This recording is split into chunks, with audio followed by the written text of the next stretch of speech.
Yo, what's up mga kamoto vlog? Nagpa-iyaw nga pala ako ng tilapia ay naputol ang ulo. Sabi ni Jomar, guys.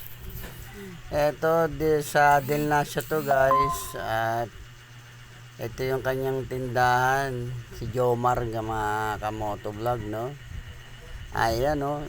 Nagmamadali kasi siya at madami siyang customer. Nakapilaw yan dyan. Dito lang yan po sa Medel na siya mga guys. Ayan, oh. Tilapia po ang ating inihaw. Meron pa dito siyang puset, bangos.